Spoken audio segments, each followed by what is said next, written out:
Now, in Proverbs 31, verse 10, it says, "An excellent wife, who can find, her worth is far above jewels." Now, the phrase "an excellent wife" translates the Hebrew phrase esheth chayil, and that phrase was first used with regard to Ruth. It's also used of Boaz, by the way, as a noble man, but it's used of Ruth, who, according to Ruth 3:11, is described as a woman of excellence. In the NASB, in the Holman Christian Standard, she's described as a woman of noble character. Now, when I read Proverbs 31, if you go back to Proverbs 31:1, it says, "The words of King Lemuel." Now, a lot of scholars debate over who is this Lemuel fellow. I think it's Solomon. I think it was a nickname from the mother to the son. I don't know what it means, but he called him King. He's a king. Solomon seems to fit it. The words of King Lemuel, the oracle which his, what? Mother taught him. So what you're reading in Proverbs 31 is really what Solomon learned from Mom. Now, what's interesting here is this phrase, esheth chayil, that's translated here in Proverbs 31:10 of an excellent wife, was used of Ruth. And I've got here in the notes that Ruth was the great-grandmother of King David, who married Bathsheba, who is perhaps the one who shared her wisdom with Solomon. I say perhaps because we can't be dogmatic, but that seems to be the case. Now, if this is correct, then it's possible that Bathsheba saw in Ruth a template for the woman of noble character. In other words, she read about the family line. She marries David, and then she starts learning about the family line. And then she goes back and she reads about this woman, this great-grandmother by the name of Ruth. And so she begins to spend some time, and she studies on this person of Ruth. Now, I spent a whole morning, I spent a couple hours going through Ruth and looking at some of her characteristics. And a study of the book of Ruth, I'm giving you a snapshot here, reveals that she was committed to God and to his people, that she possessed a strong work ethic, that she listened to good advice, that she showed respect to others, that she cared for the needy, that she sought to marry a noble man, and was praised for her excellence and love for others. Now, I've given you all the scripture references there, and I would encourage you to chase those down. But I think in that description of Ruth there, we have a picture of the Proverbs 31 woman. And let me read through Proverbs 31:10 and following, and then we'll come back and we'll hit a quick summary of it. So Proverbs 31:10, "An excellent wife who can find? For her worth is far above jewels." In other words, she's very valuable. She's very precious. Notice verse 11, "The heart of her husband trusts in her." Now, what we're going to see about the excellent wife is that she's a very smart woman. And she manages she manages the household finances. She cares for the servants. She cares for her family. In fact, she's a businesswoman. She buys a field. She cultivates it. She works with her hands, so she's not afraid to get her hands dirty.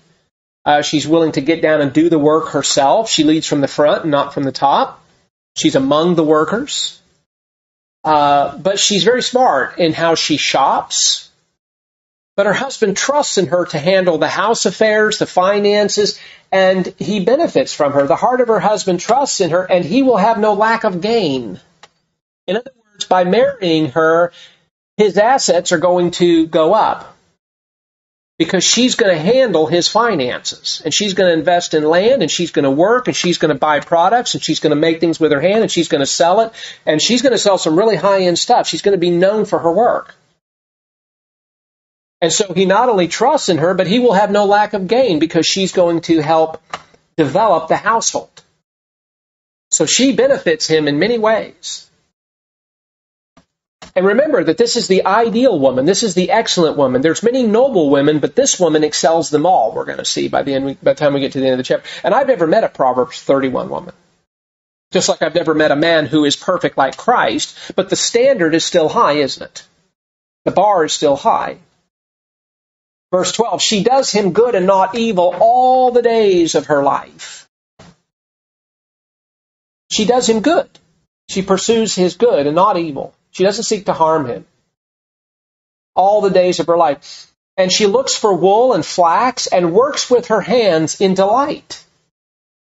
She delights to work and to work with her hands. She is like merchant ships. She brings her food from afar. Well, what's the idea of that? That she's willing to find the best for her family. This is the woman who understands nutrition. And she understands the value of a good meal, and she brings her food from afar. In other words, she's willing to search to find the best. She's a smart shopper, we might say.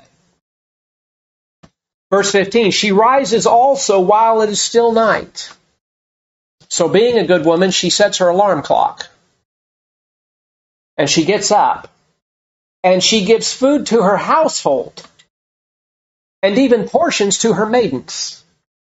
So she's even willing to serve her servants. Isn't that interesting? A lot there. Verse 16, she considers a field and buys it. So she's got business sense. And she's willing. She's brave, isn't she? She's willing to venture out. She can go out and she can size up a field, and she says that field is worth something, and that's a good price that is being put upon it. From her earnings, she plants a vineyard. What earnings? Well, the earnings that she got from the work that she did with her hands. So she works and she makes a profit, and then she takes that profit and she makes an investment, which is going to result in greater profit. So this is a woman who knows how to take a little, and over time she develops her finances and she knows how to invest. She's got a good finance mind. She's got a real estate mind. But she's got a servant's heart. And she's faithful and she's committed. I mean, this woman, wow, right? I mean, she's just the way she's being portrayed here. So she considers a field and buys it, and from her earnings she plants a vineyard. She girds herself with strength and makes her arms strong. Men used to gird up their loins, gird up their clothing to prepare themselves for battle or for work in the field, because they had to free up their lower legs. And this is the idea, that she girds herself with strength and makes her arms strong. So she becomes strong through her effort, that she's not afraid again to work. Verse 18, she senses that her gain is good. We might say she's a capitalist. She appreciates making a profit. She senses that her gain is good. Her lamp does not go out at night. In other words, she's willing to work as long as the profit is being made, because profits don't last forever. You have points where you can have a period of success, and then something happens economically, the nation goes to war, a famine, something happens. So you capitalize on what you have. Verse 19, she stretches out her hands to the distaff, and her hands grasp the spindle. So she not only makes the yarn, but she also weaves it together to make the fabrics. And what does she do with her profits? Well, what happens when a lot of people become wealthy? Well, they sit back and they go on vacations and they spend it all on themselves and they buy nice things and they live this opulent life. That's the way of the world, isn't it? What does she do with her profits? Notice verse 20. She extends her hand to the poor and she stretches out her hands to the needy. Listen, that is a godly mind, because it realizes that profits are not for merely self-consumption. Now, that doesn't mean that you don't enjoy nice things. This woman's going to dress in scarlet. She's going to take care of herself. She has a sense of self-worth, and she dresses nicely. Okay? But at the same time, she realizes that her profits, the things that she does, the work that she does, is to be extended to the poor and the needy. That's a godly mind. She understands the needy, and she cares for them. Open-handed is the idea, that she's very open-handed towards the poor and the needy.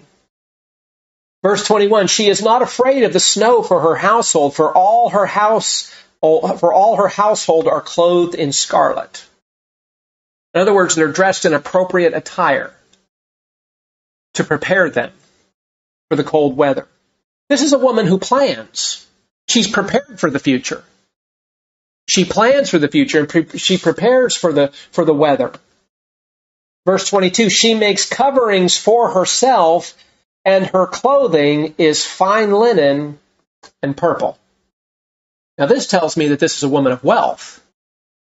Now, we can't all dress in purple. We all can't dress in regal in the finest attire, but we can dress to the finest of our ability. And you know what else this says? This says that she cares about herself and her image.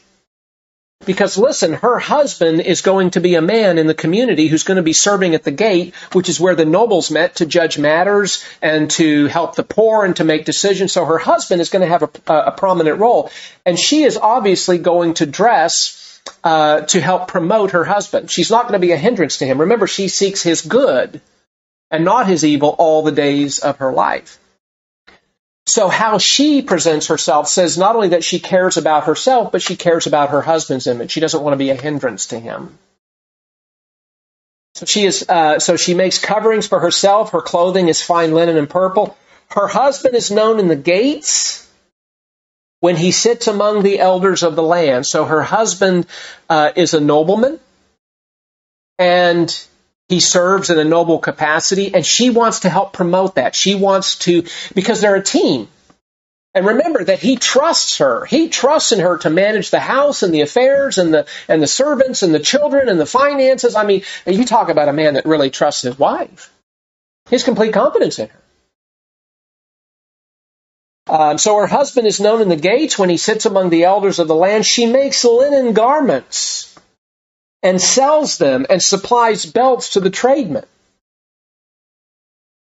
So here she has this home job, as it were, where she makes these products that she sells to tradesmen. Verse 25, strength and dignity are her clothing. So not only does she dress in fine attire, but now what are we talking about? We're talking about her inner character. She dresses herself with these characteristics. Strength and dignity are her clothing. And catch this, and she smiles at the future. She smiles at the future. Why does she smile at the future? Because she's not afraid. She's not afraid of the future. You see, she can smile at the future rather than being afraid of the future. She can smile at the future because this is a woman who is walking with God. She is developing the qualities and the characteristics of a godly woman. That strength and dignity are her clothing. And she can smile at the future because this is a woman who prepares. Verse 26, now we get more of her character. She opens her mouth in wisdom. And boy, the whole book of Proverbs is about wisdom, isn't it? She opens her mouth in wisdom, and the teaching of kindness is on her tongue. Well, wisdom, chokmah, that's taking truth and giving it everyday application to life. Kindness, from the Hebrew word chesed, this love, the idea of the highest form of loyal love. So she opens her mouth in wisdom so that what she has to say to people is to their edification, it's to their benefit, to their building up. And the teaching of kindness is on her tongue. There's an attractive quality about her speech that others appreciate, that marks her. So not only are strength and dignity are her clothing, but she smiles at the future. And she opens her mouth in wisdom, and the teaching of kindness is on her tongue. Verse 27, she looks well to the ways of her household.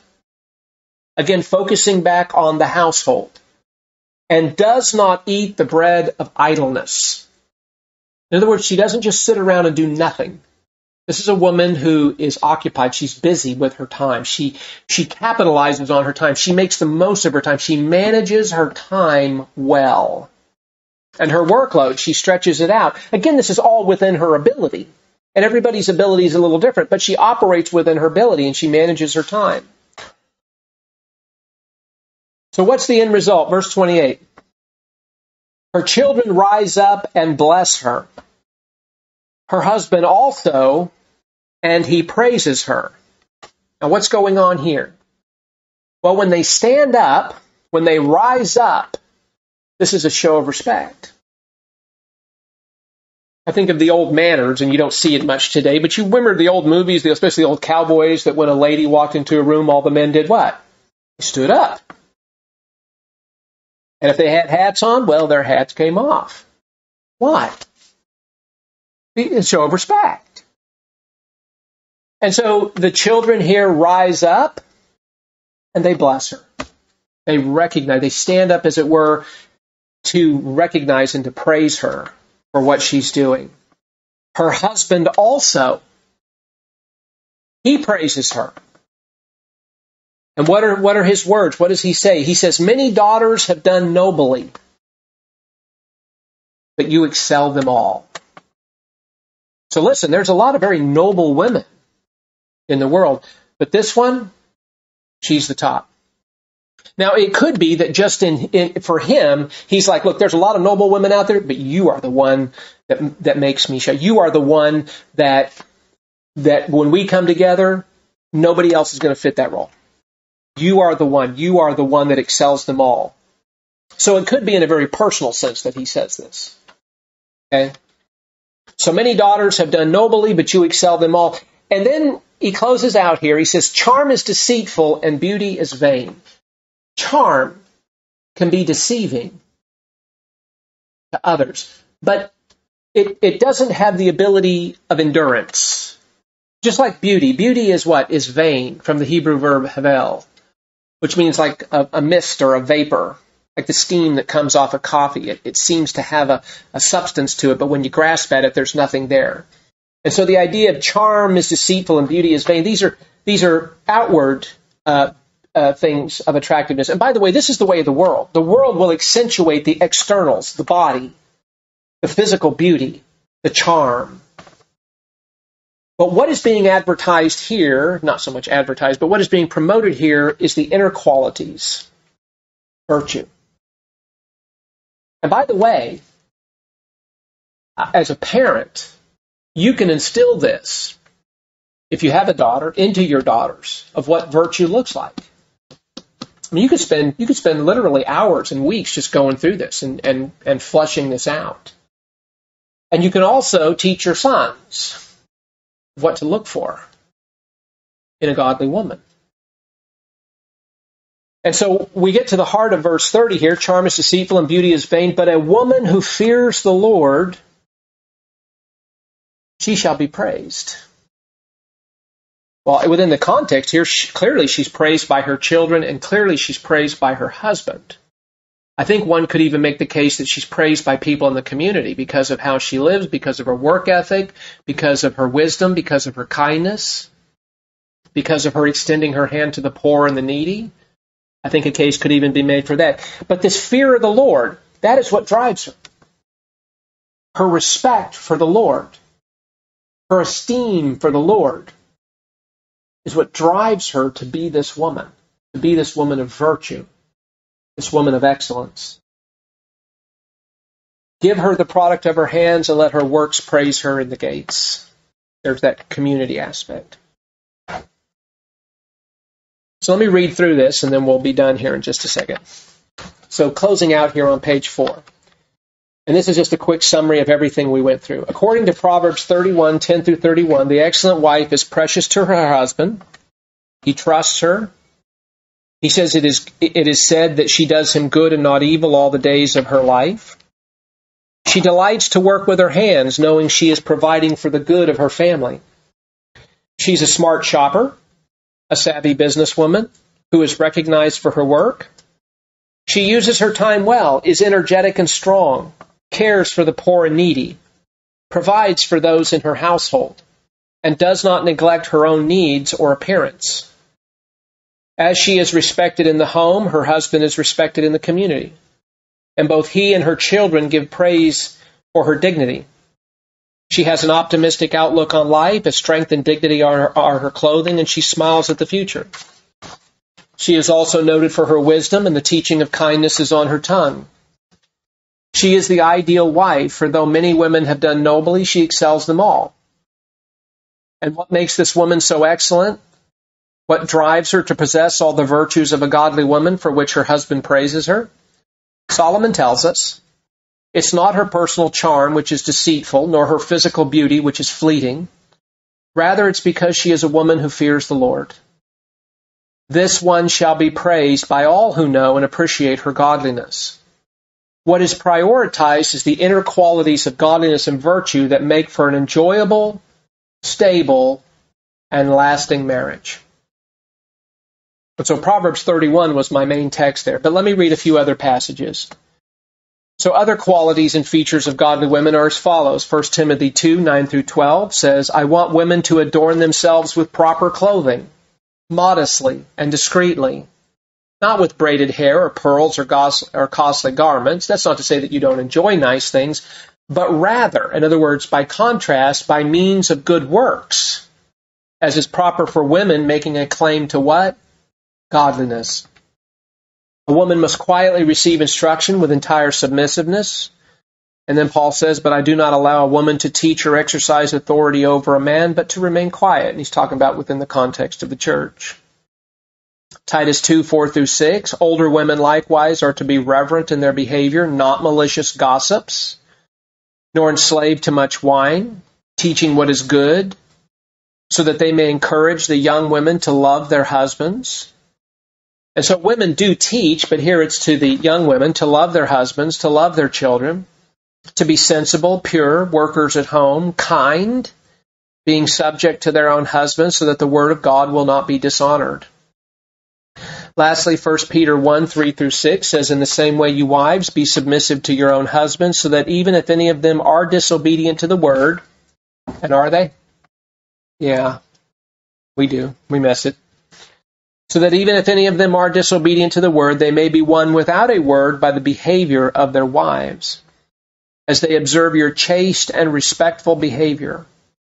Your adornment must not be merely external, the braiding of the hair and the wearing of gold jewelry or putting on dresses, but let it be the hidden person of the heart with the imperishable quality of a gentle and a quiet spirit, which is precious in the sight of God. For in this way, in former times, the holy women also who hoped in God used to adorn themselves, being submissive to their own husbands, just as Sarah obeyed Abraham, calling him Lord, and you have become her children if you do what is right without being frightened by any fear.